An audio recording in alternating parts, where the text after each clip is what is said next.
मैं शाहिद खान और आप देख रहे हैं हिंदुस्तान टीवी। लखनऊ के बेसिक शिक्षक निदेशालय के कार्यालय में मेरे पीछे आप देख सकते हैं विशाल धरना किया जा रहा है। ये उत्तर प्रदेश शिक्षक महासंघ की तरफ से आज ये धरना प्रदर्शन, विशाल धरना प्रदर्शन किया जा रहा है। उत्तर प्रदेश के हर जिले के शिक्षक यहाँ पे आए हैं, चाहे वो माध्यमिक हो, चाहे वो बेसिक हो, चाहे वो और भी डिपार्टमेंट के लोगों पुरानी ओपीएस की मांग को लेकर ये धरना प्रदर्शन किया जा रहा है। आइए कुछ लोगों से भी बातचीत करेंगे और जानेंगे उनकी मुख्य मांगे क्या है। ये आप तस्वीरों में देख सकते हैं, ये शिवर कार्यालय शिक्षा निदेशक बेसिक उत्तर प्रदेश का कार्यालय है। कितनी भारी संख्या में ये उत्तर प्रदेश के हर जिले से शिक्षक आए हुए हैं कि अंदर जाना मुश्किल हो रहा है। दूर तक भीड़, सिर्फ शिक्षकों की भीड़ दिख रही है और इतनी ये शिक्षक भारी संख्या में लखनऊ के बेसिक शिक्षक कार्यालय के अंदर मौजूद है और धरना प्रदर्शन कर अपनी मांगों को रखते हुए साफ साफ देख सकते हैं। आइए हमारे बातचीत करने के लिए कुछ महिलाएं हैं, टीचर हैं, उनसे बात करते हैं। मैम क्या नाम है, कहाँ से? जी मेरा नाम श्वेता अवस्थी है, मैं लखीमपुर केडी से आई हूँ और ये पूरा जो मावड़ा आप देख रहे हैं ये सब हम शिक्षकों का है और हम अपनी 21 सूत्री मांगों के लिए आज यहाँ इकट्ठा हुए हैं। हम सिर्फ लखीमपुर से ही नहीं अन्य कई जिलों से आए हुए हैं और हमारी ये मांगे जब तक नहीं पूरी होंगी हम लोग करबद्धता से लगातार धरने पे धरना करते रहेंगे और अपनी मांगों को मनाकर रहेंगे।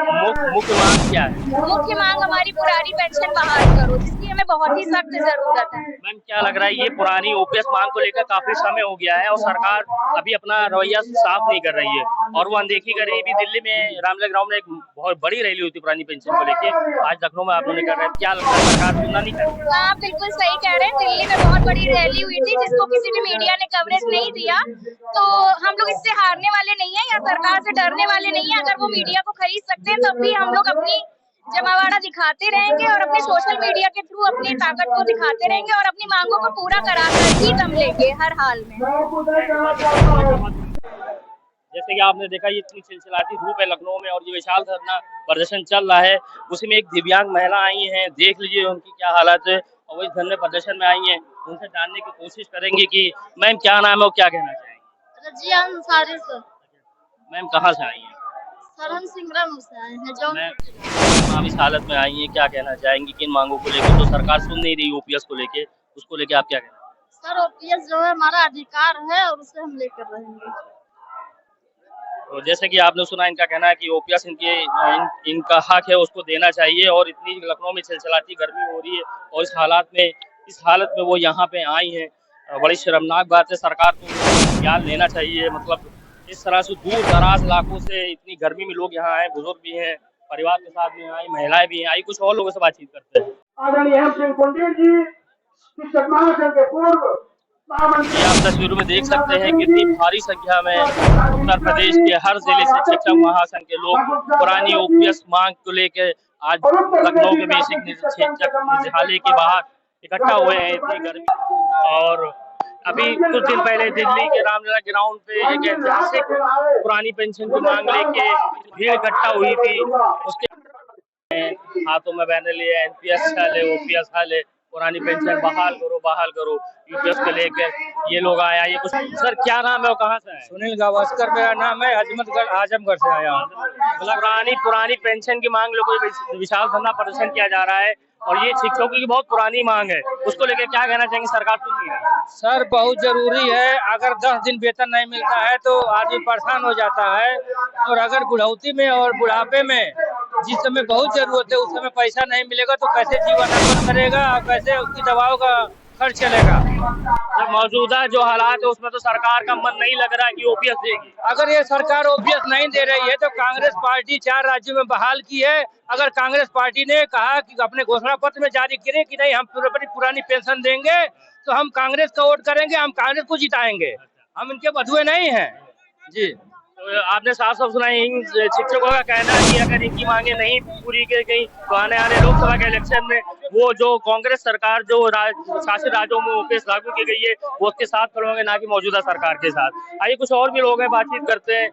ये सर अंकित मोरे हमारा नाम है और सर हम सरकार से मांग करते हैं कि जिस प्रकार सभी विभागों में, यहाँ तक कि हमसे जूनियर जो विभाग हैं या जूनियर हमसे लोग हैं उनको कैशलेस मेडिकल मिलता है, लेकिन सर शिक्षकों का कैशलेस मेडिकल खत्म कर दिया गया है। तो हम लोग की मांगे हैं सर कि ओल्ड पेंशन स्कीम के साथ साथ हम लोग को कैशलेस मेडिकल भी मिले सर। जी सर। तो सरकार का रवैया तो नहीं लग रहा है कि किसी तरह से वो ओपीएस को लेके आप लोग के लिए तैयारी कर तो सरकार को बदल दिया जाएगा सर, अगर सरकार की जो नई सरकार है सर वो कह रही है कि ये सब चीजें दी जाएंगी, तो सर अगर ये सरकार नहीं की जाएगी तो सर ये लोकतंत्र है, लोकतंत्र में सर हम लोग वोट करेंगे और सरकार को। अच्छा ये बताइए, मान लीजिए इलेक्शन आने वाला है, लोकसभा का सरकार इसलिए कहती है हम देंगे, तो आप लोग यकीन करेंगे? नहीं, उनकी बात पर यकीन नहीं हुआ, क्योंकि किसी एक राज्य में लागू करके दिखाए कि हाँ हम ओपीएस लागू कर रहे हैं, तब हम उनकी बात पर यकीन करेंगे, ऐसे नहीं कर पाएंगे। गवर्नमेंट उनकी है, वो लागू कर देना, उनको दिक्कत क्या है? विपक्ष कह सकती है लेकिन पक्ष में है वो ओपीएस को लागू करके दिखा दें। अभी दिल्ली में एक विशाल प्रदर्शन हुआ पुरानी पेंशन को लेके, उसके बावजूद भी सरकार की तरफ से कोई रुख साफ नहीं हुआ।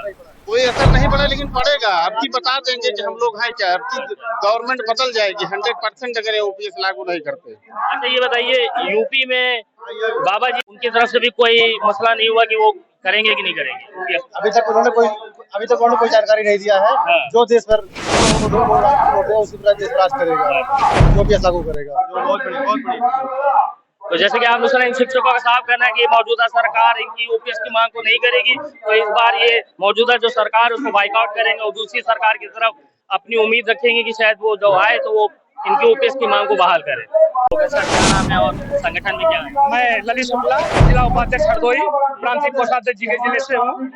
और आज हमारा 21 सूत्री मांग और माननीय शिक्षक संघ की 18 सूत्री मांग को पूरा करने के लिए ये धरना दिया जा रहा है। धरने में दो पीड़ादायक बिंदु बहुत ज्यादा हैं। पहला ये है कि पुरानी पेंशन जो नई वाली पीढ़ी है उसके लिए पुरानी पेंशन की व्यवस्था नहीं है, तो उनके लिए बहुत कष्टकारी है।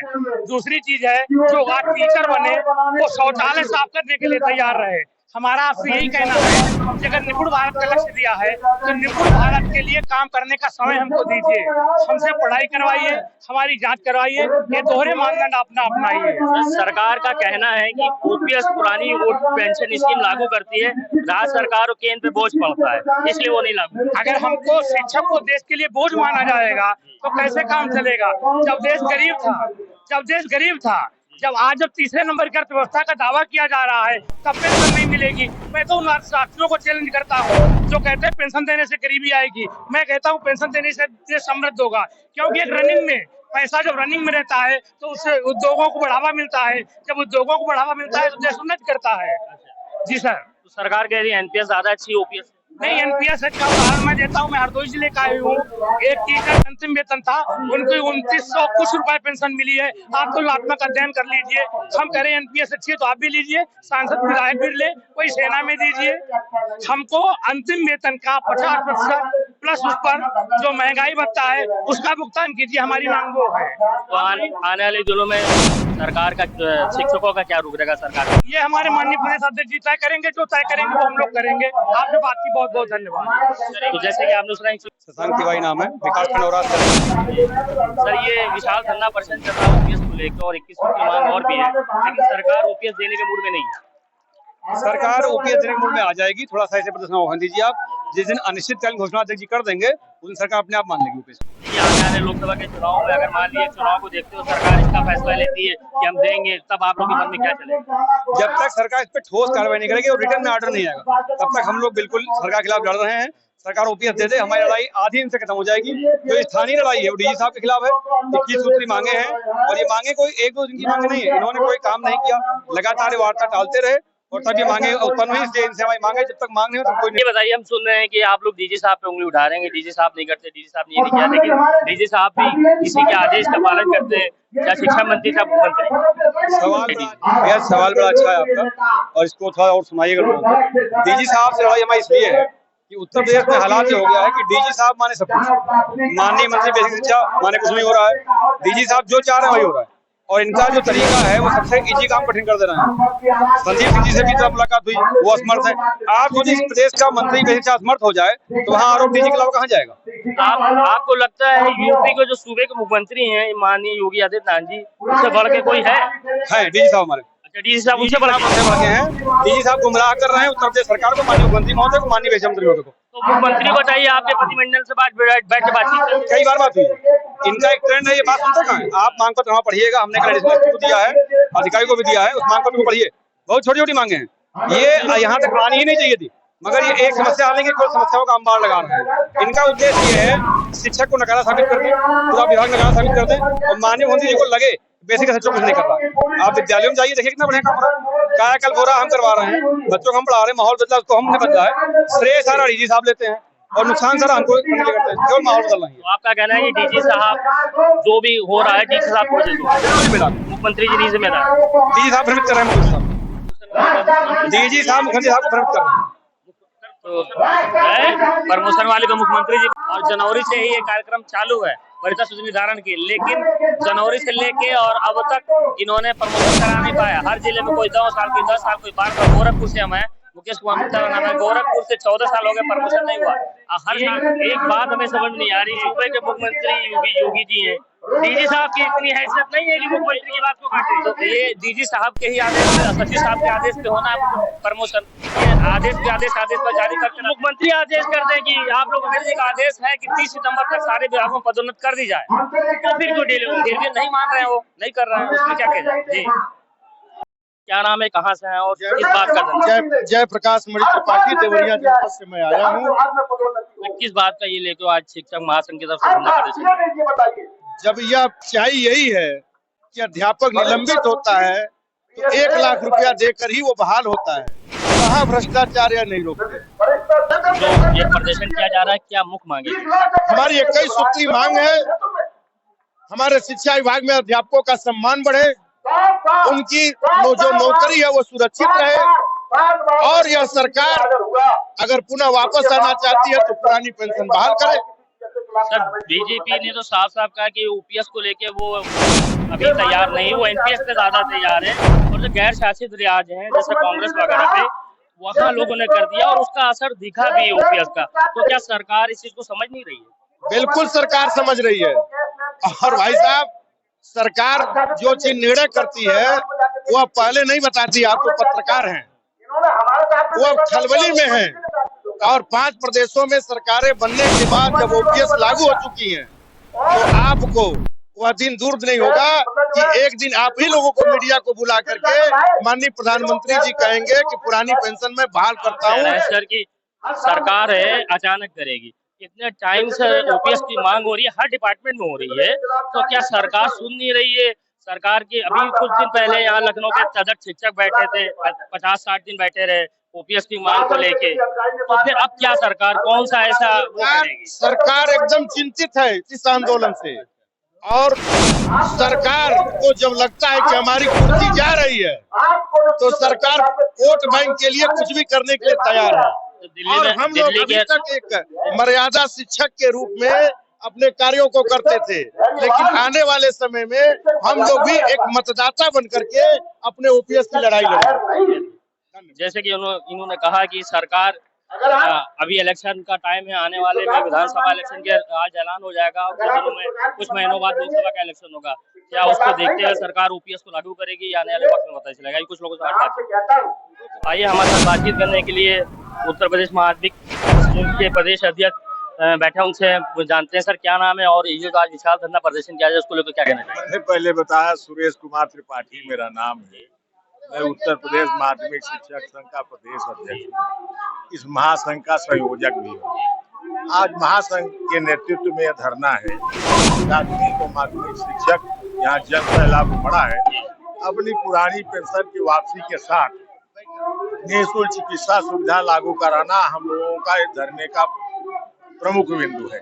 उसके साथ प्राथमिक शिक्षकों का, माध्यमिक शिक्षकों का जिस प्रकार से शोषण ये हमारे महानिदेशक कर रहे हैं, एक तुगलकी आदेश करके। एक छोटा सा उदाहरण बताता हूँ, रविवार की छुट्टी सबको होती है, आदेश हो जाएगा रविवार को अध्यापक जाएगा, सफाई करेगा, कल ये करेगा, कल वो धरना कराएगा, ये रैली कराएगा। मतलब अध्यापक के लिए छुट्टी कोई महत्व नहीं और न उसका कोई यल देते हैं। ये बताइए डायरेक्टर साहब को यह आदेश शिक्षा मंत्री या ऊपर से मुख्यमंत्री के जरिए दिया? हम तो डायरेक्टर साहब कहेंगे, ये नहीं कि ऊपर जाए, कोई मंत्री इनको कोई आदेश नहीं देता, ये खुद करते हैं। खुद शिक्षकों का आज क्या मंत्री जी ने आदेश दे दिया है कि जो हमारे म्यूचुअल ट्रांसफर प्राथमिक शिक्षकों के हुए आज तक उसका ऑर्डर नहीं निकाल रहे, का मंत्री जी नहीं निकाल रहे हैं, स्वयं नहीं निकाल रहे हैं और न बेसिक शिक्षा अधिकारियों को निकालने दे रहे हैं। सर ऐसे अधिकारियों को मुख्यमंत्री को हटा देना चाहिए। अब बिल्कुल हटा नहीं रहा चाहिए, हटवाने के लिए आया कि हट जाए। ये माघ मेला मेला के इंचार्ज है, वही देखे अपना काहे के लिए शिक्षा के, जब नहीं शिक्षा से कोई मतलब है। और सेवा सुरक्षा ही हटा दिया गया है वर्तमान अधिनियम में। शिक्षा सेवा चयन आयोग अधिनियम 2023 में समाप्त कर दिया गया है। इसे वापस लाने के लिए हम लोग किसी हद तक कुर्बानी देने में सब मिले। आइए हमारे साथ बातचीत करने के लिए शिक्षक महासंघ के प्रदेश अध्यक्ष जी हैं। सर क्या कहना चाहेंगे, सरकार ओपीएस को लेके अभी रुख साफ नहीं कर रही। ओपीएस को लेके बात नहीं कर रही, उसके साथ ये जो महानिदेशक महोदय नियुक्त किए गए हैं, ये महानिदेशक महोदय प्रतिदिन केवल शिक्षकों को नुकसान पहुंचाने वाले, शिक्षकों का अपमान करने वाले आदेश कर रहे हैं। तमाम ऐसी समस्याएं इन्होंने खड़ी कर दी हैं जो इनके द्वारा प्रदान की हुई हैं।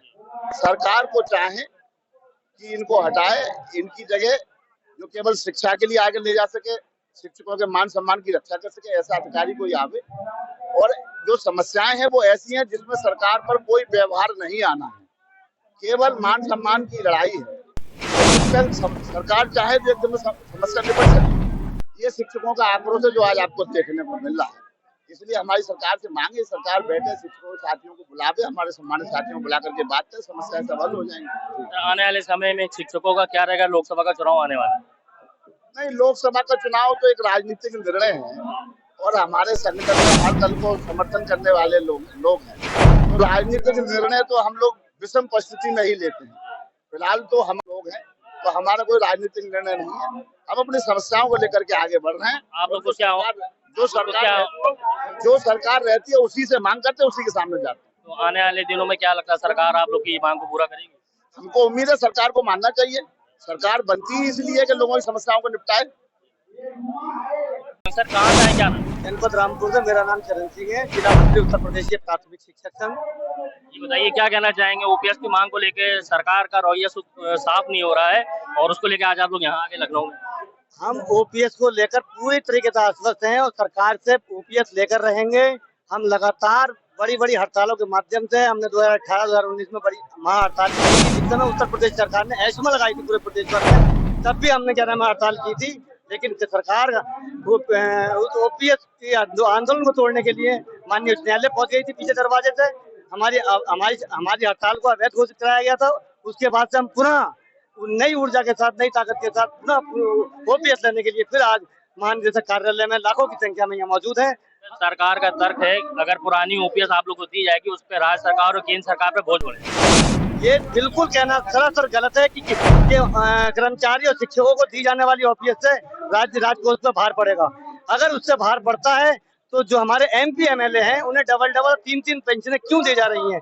अगर वो राजकोष को बचाने की बात करते हैं तो सर्वप्रथम वो अपनी पेंशन छोड़ें, उसके बाद हमसे देशभक्ति की और राष्ट्रवाद की बात करें। तो उसमें तो वो कोई जवाब नहीं देते हैं जो विधायक सांसद पेंशन लेते हैं, बल्कि वो पलट के कहते हैं कि एनपीएस ज्यादा फायदेमंद है। आप लोग समझ नहीं रहे, विपक्ष आपको बहका रहा है। हम तो कहते हैं अगर एनपीएस इतनी फायदेमंद है तो सबसे पहले उसकी चाशनी में आप अपने आप को रंगे, उसके बाद वो चाशनी हमें कर्मचारी और शिक्षकों को दें। में शिक्षकों का क्या रुख रहेगा सरकार के?